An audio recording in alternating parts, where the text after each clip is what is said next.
Comment augmenter ses chances d'être sélectionné lorsqu'on postule pour une bourse d'études? Alors, si tu te poses cette question, c'est que tu es quelqu'un qui recherche vraiment le succès et qui veut vraiment obtenir une bourse d'études cette année. Alors, beaucoup d'entre vous m'ont posé la question, à savoir dans la partie commentaires, même sur mon contact privé, sur le compte Instagram, partout, ils me demandaient comment faire pour être sélectionné. Ils se posent les questions, ils disent que ça fait plusieurs fois qu'ils postulent aux différentes bourses d'études, mais ils n'obtiennent pas de réponse parce qu'ils ne sont pas sélectionnés. Alors, si tu te poses ces différentes questions, ça veut dire que toi, tu as compris qu'il y a quelque chose qui ne marche pas en fait. Déjà, ce que vous devez savoir, c'est que lorsque vous postulez aux bourses d'études, il faut déjà bien remplir ces différentes informations sur le site de la bourse en question et aussi bien constituer sa défense de bourse. Qu'est-ce qu'on appelle défendre en fait une bourse d'études?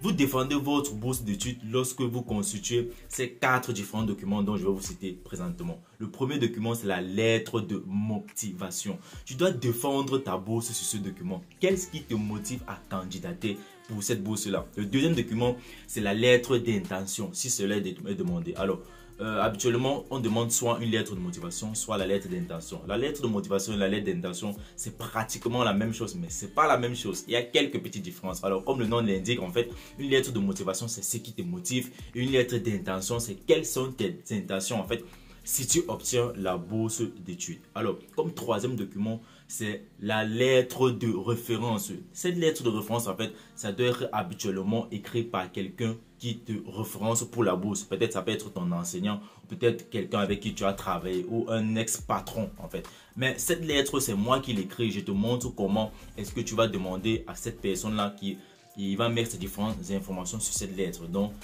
tu auras juste besoin des coordonnées de cette personne pour mettre sur la lettre. Alors, le quatrième document ici, c'est le document le plus important qui est le CV.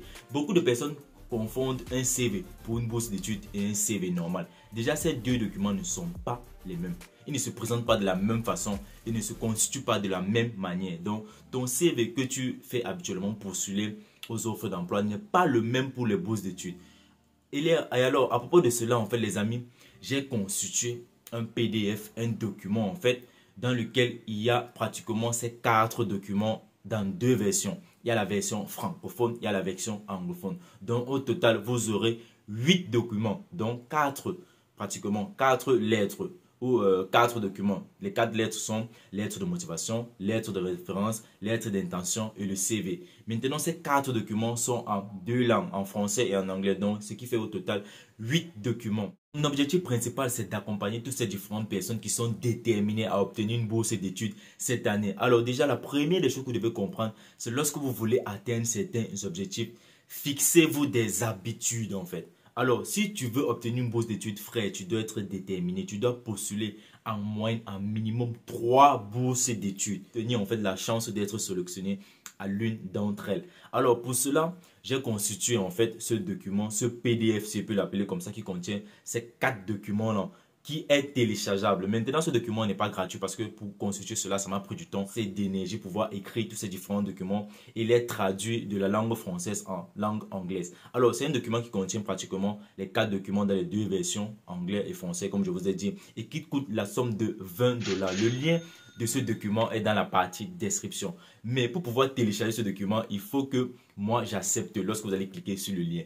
Si tu cliques sur le lien et que tu n'as pas encore fait le paiement, tu ne pourras pas télécharger le document, donc ça ne sert à rien de cliquer sur le lien. Alors, comment faire le paiement? C'est simple. Tu me contactes via mon groupe WhatsApp. Le lien est dans la partie description aussi. Tu me contactes via le groupe WhatsApp et on va causer ensemble en fonction des différents moyens de paiement qu'il y a dans ton pays. Tu pourras effectuer le paiement, m'envoyer la preuve de paiement.